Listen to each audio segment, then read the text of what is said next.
네, 화요일 대담한 기자들의 뉴스 대담 시작합니다. 내일신문 김영선 기자, 미디어 전문 정상근 기자, 그리고 일일 명예 기자죠. 신장식 변호사 세 분 오셨습니다. 어서 오세요. 안녕하십니까. 네, 안녕하세요. 네, 지금 유튜브로도 생중계 중이니까요. 여러분들 많이 들어와 주시고요. 앞서 이 흥신소 우리 소장님께서 경향신문 이야기 많이 해주시고 가셨습니다. 이 언론 쪽 얘기를 좀 이어서 해보도록 하죠. JTBC 손석희 사장이 오늘 어제부터죠. 이 실시간 검색어에 계속 올라왔었는데 뉴스룸 하차 소식 때문입니다. 손 사장이 앵커 자리에서 물러나는 것 자체가 사실은 이건 어떤 방송사나 다 있는 일이긴 합니다만 왜 이렇게 큰 이슈가 됐을까요?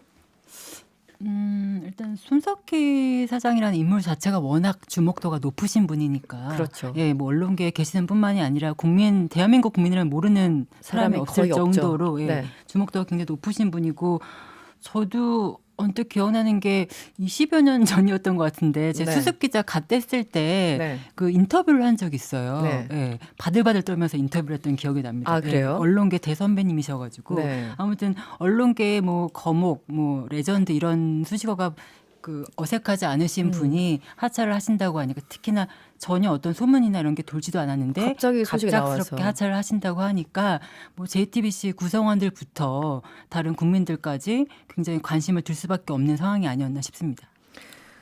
저도 어제 식사하고 있었는데 마침 JTBC 기자가 있다가 저 지금 일어나 볼게요. 그래서 이제 네. 긴급 총회를 어제 열었잖아요. 총회가 있었죠. 그래서 네. 저도 깜짝 놀랐었는데 정상근 기자 미디어 전문 기자잖아요. 손석희 네. 사장의 하차 어떻게 보셨어요 어제? 사실 손석희 사장 같은 경우에는 단순히 방송사 앵커를 넘어서는 좀 특별한 위치를 좀 가지고 있다고 봐야 되는데 네. 거의 이제 이명박 박근혜 정부 시기에는 거의 유일무이한 이 저널리즘의 상징처럼 자리매김된 그런 네. 측면이 좀 있고, 일단 손석희 앵커가 들어오고 나서 이 뉴스룸이란 프로그램을 만들었는데 이 프로그램이 기존의 이 방송 메인 뉴스와는 너무 좀 달랐던. 네, 차별성이 네, 확실하게 그렇기 때문에 있었죠. 이제 새로운 저널리즘 이퀄 이제 손석희 앵커 이렇게 좀 된 거죠. 그러니까 일단 이 뉴스룸이라는 프로그램이 2시간 정도나 되는 이제 뉴스 시간을 좀 가지고 있었고, 그리고 네. 또 그 전까지는 이 1분 30초 동안의 좀 나열식 보도였는데 이제 그 뉴스룸 이후에는 좀 여러 개를 보도를 묶어서 좀 중요한 것들은 이제 맥락과 그다음에 어떤 의미를 좀 되짚어주는 네. 여러 가지 이제 보도로 이제 섞어주는 좀 그런 방식이 있었고, 그리고 네. 또 이제 팩트 체크를 좀 과감하게 뉴스 편성 안에 넣었던 측면도 있고, 이제 비하인드 뉴스 같은 좀 가벼운 뉴스 같은 네. 것도 이제 넣었던 그런 것도 있는데 그 포맷이 지금은 거의 상당수의 방송사에서 이제 차용을 하고 있는 좀 그런 모습이에요. 그래서 이런 것들이 이 JTBC라는 이제 신생 방송사를 이제 신뢰도 1위 또 영향력 1위로 만들었고, 그 기간이 또 굉장히 오래 진행이 좀 됐던 거죠. 그래서 그리고 그 중심에 손 사장이 있었고 네. 그런 얘기. 그렇습니다. 손석희 사장 하차를 두고 그런 거잖아요. 이게 자이냐 타이냐 언제부터 있었던 얘기였냐 여러 가지 의문들이 드실 겁니다. 당장 JTBC 기자들은 경영진의 일방적인 결단이다. 회사 측에 설명이 필요하다 이렇게 반발을 하고 있고, 누군가는 하차 소식에 삼성이 웃는다 이런 얘기도 하고 있고, 신 변호사님은 어느 쪽에 한 표를 던지시겠습니까? 이게 사실 손석희 개인이 가지고 있는 상징성이 하나가 있고, 그 다음에 하나는 시기가 제일 중요하죠. 네. 시기가 주고 있는 여러 가지 해석의 가능성이 있고, 그 다음에 JTBC가 처음 만들어졌을 때부터 삼성과의 관계, 손석희는 버틸 수 있을까? 라고 하는 이 세 가지 측면에서 네. 정말 다양한 퍼즐로 이야기들이 나오고 있는 것 같아요. 네. 근데 오늘 손 사장이 말씀하신 것은, 중요한 것은 사측이 앵커 하차를 제안했지만 동의한 것은 나라는 것이다 라고 네. JTBC 구성원들한테 편지를 보냈잖아요. 네. 제안 자체는 사측이 했다라는 것을 인정을 한 거고, 그렇죠. 그것을 내가 동의한 거다. 근데 이게 1년 전부터 있었던 얘기냐, 최근에 벌어진 일이냐. 근데 또 1월 달까지 편성과 관련된 회의를, 네. 1월 편성과 관련된 얘기를 직전까지 해왔다라는 얼마 점에서 전까지. 네. 시기상의 문제까지 있는데, 결과적으로 앵커 하차 제안은 사측이 했고 받아들인 건 나다. 그러면은 자이냐 타이냐 이럴 때 이제 예전에 김종필 전 국회의원이 했던 얘기가 있죠. 자의반 타의반이라는 얘기가 있죠. 자의반 정확하게. 타의반으로 보여요. 예. 설명만 들으면 그렇네요. 예, 어쨌든 설명만 제안을 했고 들으면. 예. 내가 동의를 했으니까. 근데 이제 관련해서는 또 다른 원래 그 국정농단 박근혜 네네. 정권 때 국정농단 사건 때도 굉장히 그때 이제 삼성에 대해서 집중적으로 보도를 많이 많이 했었죠. 했고 네. 그리고 이재용 삼성 부회장이 뭐 이렇게 투옥되기도 하고 2017년 네네. 때 투옥되면서 홍석현 회장도 JTBC 회장, 중앙일보 회장에서 물러나는 이런 등등의 일들이 있었는데 그때는 국민들의 지지가 워낙 컸으니까 네. 손을 대고 있지 못하다가 최근에 조국 사태와 관련된 보도 가운데 신뢰도가 MBC가 1위가로 올라가고 JTBC가 신뢰도가 네. 내려가고 뭐 이런 과정에서 실은 그때는 못했던 거를 이번 차제에 관계를 정리한 거 아니냐라고 하는 뭐 보도까지 그런 추측까지 여러 가지 추측이 지금 오고 가고 있는 상황으로 보입니다. 말 그대로 해석이 난무하는데요. 네. 유튜브로 김성원 님이 문자 주셨어요. 이제 홍석현 회장 세상이 되는 건가요? 이런 댓글 남겨주셨는데 정 기자 네. 어떻습니까? 사실은 아까 신장식 변호사가 언급했듯이 이제 이재용 부회장에 대한 어떤 그 보도들 네네. 과연 얼마나 할 수 있을까 했는데 많이 했어요. 손 사장 네, 많이 했었죠. 중심에서 네. 어떤 관계가 있길래 이런 얘기들이 자꾸 나오는 걸까요? 일단 그 좀 뭐랄까 이 손석희 사장이 좀 앵커 자리가 좀 위태위태하다라는 얘기가 좀 나온 적이 한 번인가 두 번 정도 있었는데 네네. 그때가 이제 다 홍석현 사장 거취와 관련됐을 때 나왔던 얘기였던 걸로 좀 기억을 해요. 그래서 네네. 물론 이 손석희 사장은 뭐 사측이 제안을 했고 뭐 본인이 좀 받아들였고 또 본인은 이제 좀 이 레거시 미디어 그러니까 뭐 기존 미디어의 이제 상징처럼 됐으니까 좀 본인이 좀 물러나야 좀 새로운 이 JTBC가 될 수 있다 뭐 그런 판단을 했을 수도 있는 것 같은데 근데 어쨌든 이 손석희 사장이 물러나는 것이 뭐 어떤 분들 얘기로는 어쨌든 이제 홍석현 사장이 계속해서 이제 삼성과의 관계를 좀 풀어보려고 했고 또 그 과정에서 이제 손석희 앵커라는 사람이 뭐 일종의 걸림돌이 됐던 거 아니냐 좀 이런 추정도 있었던 또 네. 상황이었고 또 지금 이제 홍석현 사장이 뭐 정치적으로 어떤 좀 일을 좀 모색하는 과정에 있을 때 또 네. 그때도 좀 이제 손석희 사장이 일종의 좀 걸림돌이 됐던 거 아니냐 좀 이런 추정도 있었기 때문에 근데 네네. 이게 지금 쉽게 말을 할 수가 없는 게 뭐 그런 얘기가 좀 나왔었지만 그 기존에도 뭐 홍석현 사장이 별도의 좀 움직임을 보인 적은 별로 없었거든요. 근데 어쨌든 지금 이제 JTBC 체제가 이 홍정도 이 사장 중심 체제이기도 하고 네. 홍석현 회장을 넘어서서 좀 그런 점이 있기 때문에 쉽게 말하기는 좀 어려운 좀 상황인 것 같습니다. 네, 역시 많은 분들, 우리 청취자분들 관심은 이후 손 사장의 행보가 어떻게 되는 것인가, 계속 그 사장 자리에 머무는 것인가, 뭐 여러 가지 궁금증들이 많아 보이십니다. 김정진님, 정계 진출하는 걸까요? 이런 문자 주셨고, 고래등님, 네. 혹여 총선 출마? 물음표 3개. 9092번님은 MBC 이야기도 나오던데요. 점점점. 어떻게 보십니까? 오늘 정말 그 제가 송중기, 송혜교 씨 이혼 이후로 이렇게 많은- 많은 정보지가 맞아요.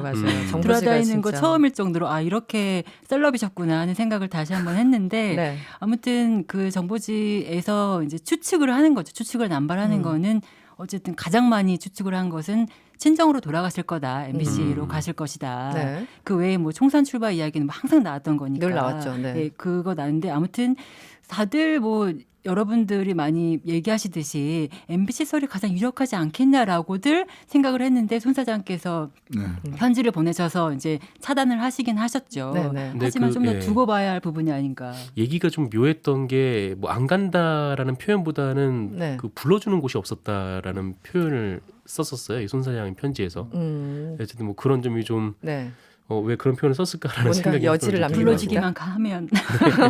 근데 어쨌든 이 손석희 사장이 계속해서 이제 현역 언론인으로서 뭐 가장 우리나라의 상징적인 언론인이기도 하고 네. 또 그 개인 자체가 신뢰도가 막강한 언론인이기도 하거든요. 그래서 네. 이제 앞으로 JTBC 사장만 유지를 하고 앵커직을 내려놓으신다면 뭐 편집회의나 보도국 회의에도 이제 들어가기가 좀 어려울 텐데 그렇게 되면은 이 뉴스 현장을 떠나서 과연 경영의 좀 자리에 좀 만족을 할 수가 있을까? 어떤 네. 식으로든 좀 이렇게 뉴스를 하는 본인의 모습이 좀 많은 사람들한테 신뢰를 좀 주고 있기 때문에 좀 그 모습을 뭐 찾으려 하지 않을까라는 생각은 한편으로 조심스럽게 듭니다.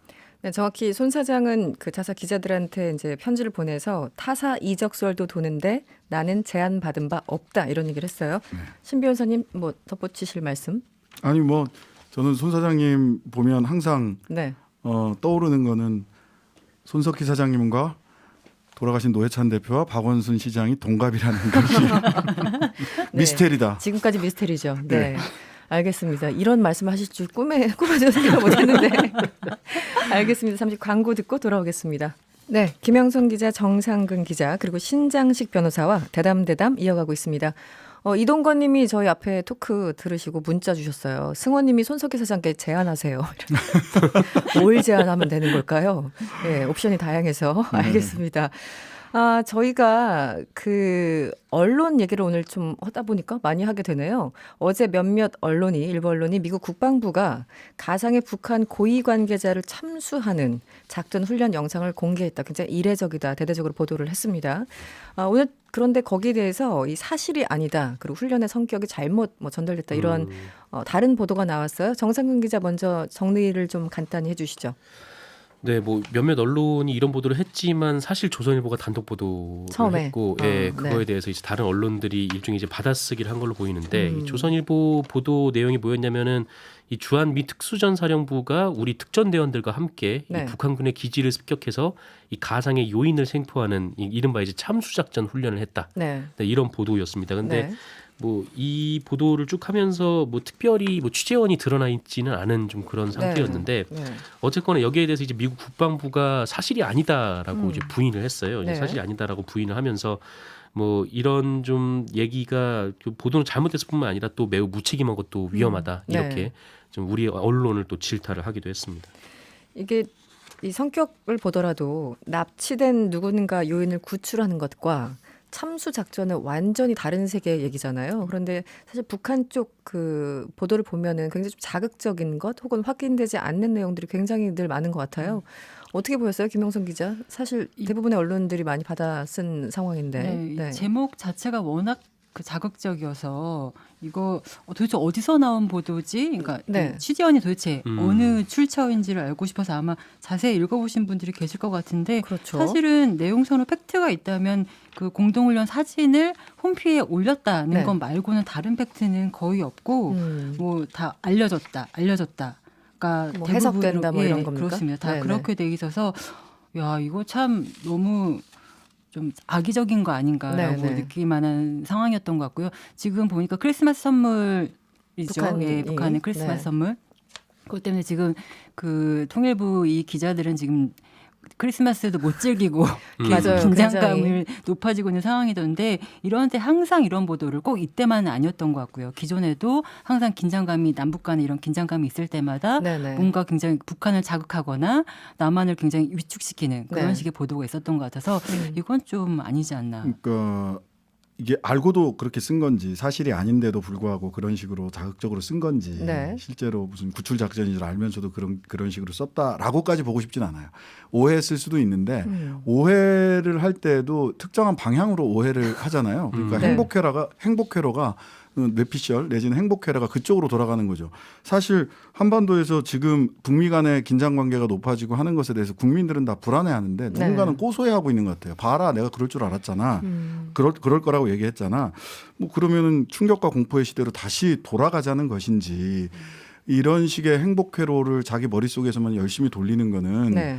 이거는 언론으로서 조금 네. 근데 좀 이게 심하다. 예. 예. 이 조선일보가 이런 게 처음이 아니에요. 그러니까 불과 지난달에 이 주한미군 한 개 여단이 철수할 수 있다 이 방위 문제 때문에 이렇게 그랬었죠. 보도를 했다가 그때도 이제 미국 국방부한테 뭐 말도 안 되는 소리를 한다고 이렇게 기사를 이른바- 예. 철회하라는 얘기까지 했죠. 미국 네, 측에서. 맞습니다. 그래서 그렇게 비판을 한 적이 있거든요. 게다가 네. 또 북한 관련 보도는 정말 오보를 많이 냈는데 뭐 대표적으로 이른바 이제 현송월 총살설 뭐 이런 것도 이제 대표적이죠. 보도를 예, 일부 언론에서. 네. 냈는데 현송월 씨가 걸어서 네, 서울을 활보를 했음에도 불구하고 기사는 아직까지 남아 있는 그런 기사는 기이한, 아직 안 내렸습니까? 기이한 행태를 지금 이어가고 있는 상황입니다. 알겠습니다. 또 북한 측에서 어떤 반응이 나올지 좀 더 봐야 될 것 같고요. 우리 국회 얘기를 한번 해볼까요? 어제 결국은 뭐 혹은 누군가의 표현에 의하면 드디어 선거법이 상정됐습니다. 자유한국당과 더불어민주당 간의 그 필리버스터 맞불전 저도 어제 새벽에 한 2시쯤인가 봤는데 그 외교 쪽 얘기하고 계시더라고요. 김종민 의원이었나요? 이 필리버스터 직접적인 관련된 내용은 제가 봤을 때 그 타이밍은 아니었는데 지금은 더불어민주당 기동민 의원이 필리버스터를 진행하고 있다고 합니다. 신 변호사님은 어떻게 보셨어요? 어제 이게 굉장히 좀 비관적이다. 1월로 넘어갈 수 있다. 이런 전망도 사실은 있었잖아요. 그런데 타결이 됐고 상정까지 됐어요. 제가 이제 다른 방송에서 다른 패널들이랑 얘기를 하면서 네. 뭐 많은 분들이 1월로 넘어갈 수 있다 했는데 저는 뭐 올해 안에 처리가 될 거다. 왜냐하면 그 4+1이 너무 그 국민들로부터 굉장히 심한 압박을 받고 있었고 네. 그다음에 민주당 같은 경우도 연말이 가기 전에 지금 이 살라미 그 임시국회를 계속 개최를 하면 실제로 공수처법까지는 네. 적어도 공수처법까지는 그 선거법과 공수처법까지는 올해 안에 처리가 될 걸로 보이거든요. 네. 그러니까 올해가 넘어가기 전에 그 정부 여당 입장에서도 요 두 가지 핵심 쟁점 법안은 처리를 하고 그래야 내년에 다른 국면에서 선거 준비에 들어갈 수 있을 거다라고 하는 그 자기 일정들이 있었기 때문에 결국은 상정이 된 거고 결국 그 자한당은 오판이 있었죠. 결국은 우리랑 그 자리를 타협을 할 수밖에 없을 거다. 네. 그다음에 사실 민주당도 오판이 있었죠. 250대 50까지 줄여놓으면 결국 자한당이 들어올 거다라고 하는 것 때문에 4+1에서 그렇게 밀고 당기게 하면서 250대 50까지 줄여놨는데 네. 양쪽 다 오판이 있었던 거죠.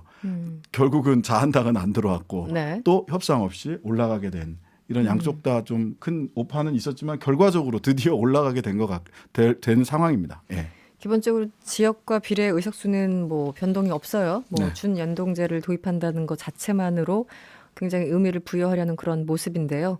어찌됐든 지금 뭐 게임은 시작이 됐고요. 임시회기가 내일 자정에 끝이 납니다. 정상근 기자. 네. 필리버스터도 이제 종료가 되면 다시 같은 법안을 올리고 이제 표결할 수 있는 건가요? 앞으로 그 일정을 좀 간단히 정리해 주시죠. 맞습니다. 이제 네. 25일 이제 11시 59분 그리고 26일 00시가 되는 시점에 이제 임시국회가 끝나게 되는 거고 26일 이후에는 이제 새롭게 임시국회가 소집이 돼서 네. 이 본회의가 개최될 것으로 보이고 그때 네. 이제 선거법 안이 이제 상정해서 바로 표결로 들어갈 것으로 보이고요. 네. 이것이 통과가 되면 그 이후에는 이제 검찰개혁법도 있고 또 유치원 3법도 있고 그래서 여러 가지 법안이 있어가지고 이런 일이 좀 계속 좀 반복이 돼야 될 것 같아요. 한 뭐 5차례 정도 반복이 돼야 이른바 4+1에서 이제 합의를 했던 안들이 모두 통과가 될 것 같고, 네. 그러니까 다만 이틀은 필리버스터 시간 네. 주고 그 다음 날은 표결하고 계속 네. 이거 반복해서 여러 가지 핵심 법안들을 처리한다는 거죠. 네 그렇습니다. 네.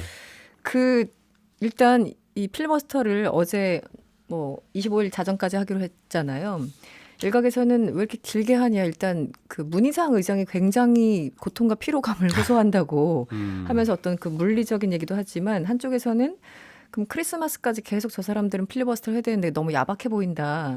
또 한켠에서는 그렇다고 하루 주기 그렇다고 뭐 3일 주기엔 너무 길고 하루 주기엔 너무 또 박하고 그래서 애매하게 해서 이틀을 했다는 거예요. 필리버스터 그 할 수 있는 시간을.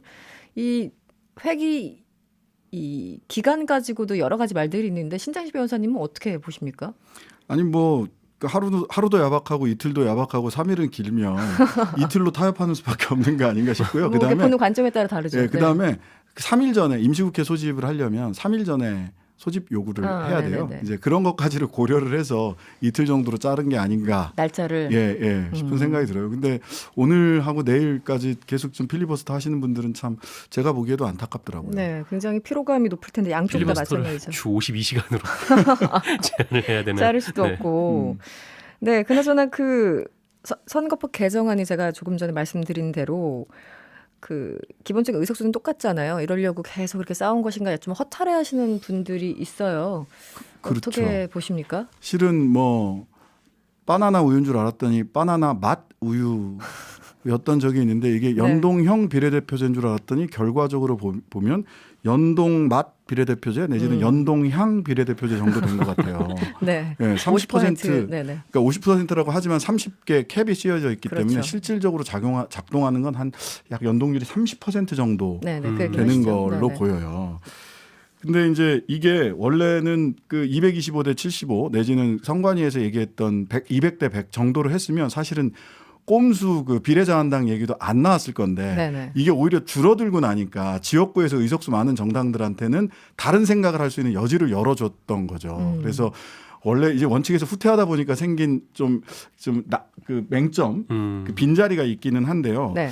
그럼에도 불구하고 사실 어제 뭐 심상정 정의당 대표가 이 안을 수용하면서 월요일 날인가요? 수용을 하면서 이렇게 됐다 하면서 입술을 여러 번 깨물면서 깨무는, 네. 이야기하는 거를 봤어요. 근데 여튼 연동형이라고 하는 연동향 내지 연동맛이긴 하지만 연동형이라고 하는 거를 우리 국민들이 알게 됐고 이것이 어떻게 작동되는지를 한번 경험해 보면 네. 뭐 또 개선의 여지가 생기지 않을까 하는 생각이 듭니다. 근데 뭐 네. 국회의원들도 사실은 의석수 계산하는 거 나도 힘들다 이렇게 얘기하는 판에 일반 국민들도 참 좀 답답한 상황이 됐는데요.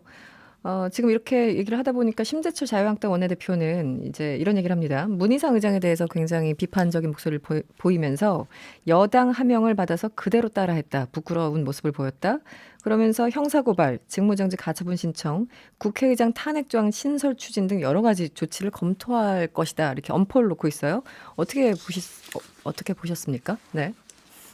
이제 제가 뭐, 예전에 제가 예전에 정치부 있을 때에는 네. 보통 이런 일이 있을 때 이렇게 검찰을 고발하고 이런 거를 뭐 그럴 수도 있지라고 생각했던 적도 있는 것 같은데 제가 이 수사기관에 와서 네. 이 정치를 바라보다 보니까 이 정치의 형사화라고 형사화. 네, 네. 해야 됩니까? 예, 모든 것들을 다 검찰에 또는 경찰에 그렇죠. 내모는 그런 거 좀 그만하셨으면 하는 생각이 들고 그 자체가 사실은 자기들의 어떤 정치력 없음, 무능력을 보여주는 것 아닌가. 네.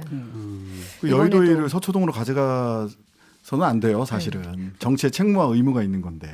이 자유한국당이 하겠다고 하는 게 일단 뭐 문희상 국회의장을 고발을 하고 네. 그 다음에 이제 직무정지 가처분 신청을 하겠다. 뭐 여기까지는 이제 알겠는데 국회의장이 함부로 의사봉을 두드리지 못하도록 국회법을 개정을 한다라고 하면은 네.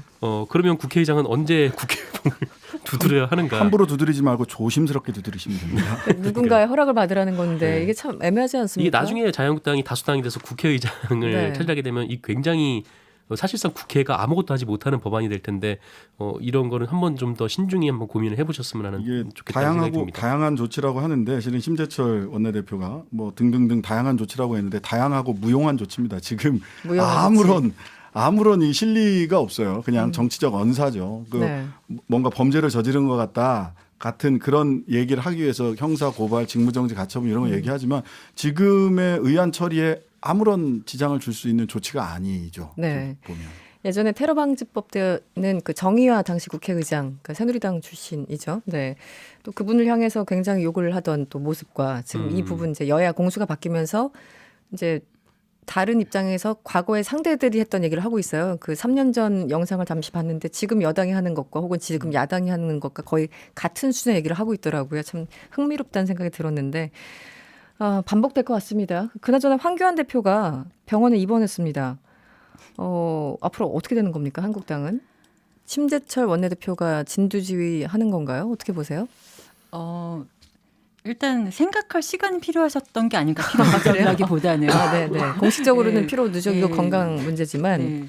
사실 네. 지금 이제 황교안 대표가 할 수 있는 여지가 많이 없죠. 왜냐하면 이제 원내에서 협상이 이루어지고 그렇죠. 또 원내에서 지금 얘기가 좀 왔다 갔다 하다 보니까 이 음. 당 대표가 국회의원이 지금 아닌 그런 상태잖아요. 그래서 뭐 지금 현재로서는 황교안 대표의 딱히 지금 역할이 크진 않는 거고 네. 또 이 기회에 또 피로도 많이 누적이 되셨을 테고 네. 또 또 계속 앉아 계시다 보니까 복숭아뼈에 좀 부상이 있다라고 하더라고요. 그래서 그렇군요. 네. 뭐 치료를 받는 차원에서 간 것 같은데 어쨌든 이 자유한국당에서는 이 로텐더홀에서 지금 농성을 하고 있지 않습니까? 네. 로텐더홀에서 농성을 하고 있는데 이게 뭐 어떻게 효과를 좀 발휘를 하지 못하고 있는 모습이에요. 왜냐하면 본회의를 막을 수도 없고. 그렇죠. 네, 그렇다고 물리적으로 충돌이 네. 다시 일어나면 안 되니까. 사실 네. 여기에 이제 언론의 카메라도 많이 집중되지 않고 왜냐하면 이제 밖에서 장애 투쟁을 하는 거에 카메라가 더 몰려 있기 때문에 네. 네, 그래서 좀 자유한국당 내에서도 좀 이제 이 황교안 대표가 이제 병원을 갔으니 좀 로텐더홀 이 농성을 좀 접는 그런 부분을 좀 고민하고 있는 거 아닌가라는 생각이 좀 듭니다. 네. 신장식 변호사님, 오늘 급기야 김재원 정책위의장이 기자회견을 열고 비례대표 전용 위성 정당을 창당하겠다 이렇게 밝혔어요. 가능성 어떻게 보십니까?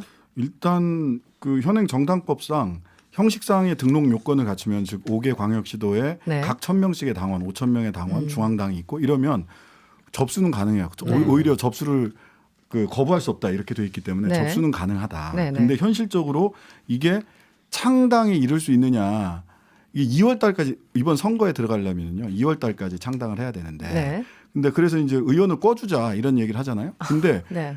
의원을 꿔서 이제 비례대표 순번을 앞으로 당기자 이렇게 얘기를 하는데 사실은 그거는 그쪽으로 가서 비례대표에 출마를 하거나 좀 출마를 하지 않거나 이래야 되는 건데 특히 출마를 하지 않을 사람들이 가야 된다 이렇게 얘기를 하는데 네. 이거는 사실은 미리 쓰는 살생부예요. 미리 공천하는 거예요. 당신은 자한당에서 출마를 못 시키니 그쪽에 가서 네. 비례대표 기호를 올리는데 비례대표 정당의 기호를 앞순번으로 끌어올리는 용도로 당신은 지정되었으니 그 당으로 가세요라고 하는 거잖아요. 그거는 아무도 안 가려고 하지 않을까요? 아무도 안 가죠. 네, 왜냐하면 3월 달에 공천하는데 2월 달에 1월 말 2월 초에 그 공천 살생부를 미리 작성해야 되는 거거든요. 갈 수 있느냐 저는 현실적으로 여기부터 문제가 걸릴 거다. 그리고 가서 선거운동 못한다. 다른 정당을 위한 선거운동은 금지되어 있고 굉장히 셉니다. 그래서 자유한국당 본진에서 비례위성정당에 선거운동을 할 수가 없어요. 할 수도 없고 그다음에 돈 문제도 큽니다. 그 자유한국당에서 받은 돈은 네. 저쪽에서 쓸 수가 없어요. 그래서 2월 중순까지 왜냐하면 마지막으로 돈 나오는 게 2월 중순에 정당 국고보조금이 나오거든요. 네네. 그러니까 그때까지는 창당을 해야 되는 거예요. 안 그러면 2월 이후에 창당하면 돈을 받을 수가 없거든요. 돈 문제 어떻게 할 거냐. 이 현실적인 문제들이 너무 많기 때문에 네. 사실은 쉽지 않다. 이런 말씀. 만약에 창당이 된다면 정말 창당이 되면 실제 표를 많이 받을 수 있을까요? 굉장히 어려운 질문이긴 한데 일단 이 어떻게 자유한국당의 보십니까? 현재 지지율이 한 30% 정도라고 계산을 해서 이제 최대 30%가 나온다면 네. 이 최대 효과를 이제 얻을 수가 있는 거죠. 근데 그게 이제 비례 한국당에만 30%가 가야 되고 자유한국당에는 이제 정당 득표가 가면 안 되는 네. 좀 그런 상황인 거죠. 지역만 뽑는. 네. 그렇게 되면 굉장히 좀 혼란스러운 상황인데다가 아까 신장식 변호사께서 얘기하신 대로 의원들이 글로 가는 게 굉장히 중요한 게 네. 이게 지금 비례대표 명부에 정당이 몇 개가 등록될지 전혀 모르는 상황이거든요. 지금 이미 등록된 당 이름도 헷갈리고 되게 많아요. 네. 보니까. 네. 이미 그 지난 19대 국회의원 선거에서도 이 정당 명부가 굉장히 길어가지고 네, 네. 기억납니다. 유권자들이 좀 당황했던 기억이 있는데 네. 더 많아질 수도 있고 왜냐하면 이제 그 연동형이 들어가기 때문에 더 많아질 수가 있는 또 그런 상황이니까 또 여기서 이렇게 좀 길어지면은 그 비례한국당이라는 이름으로 창당을 한다면 네. 그게 또 몇 번으로 들어갈지도 모르고 그 사람들이 또 헷갈리고 좀 이런 좀 현상들이 좀 많이 일어나고 있는 데다가 또 만든다고 네. 하더라도 쉽지가 않을 크게 것 같다는 성과는 생각이 없을 듭니다. 그리고 것이다. 지역구에서도 굉장히 손해 볼 거예요. 왜냐하면 30%, 35% 갖고는 소선거구제에서 당선이 안 되고 중도층을 땡겨야 되는데 중도층은 이렇게 꼼수를 써? 라고 한다면 지역구에서 표 주기 쉽지 않아요. 저는 지역구에서도 손해 본다. 비례한국당 만들면. 알겠습니다. 대담 여기서 마쳐야 되겠네요. 신장식 변호사, 김영선 기자 그리고 정상근 기자였습니다. 오늘 고맙습니다. 고맙습니다. 네, 감사합니다. 자, 메리 크리스마스. 깜짝이야.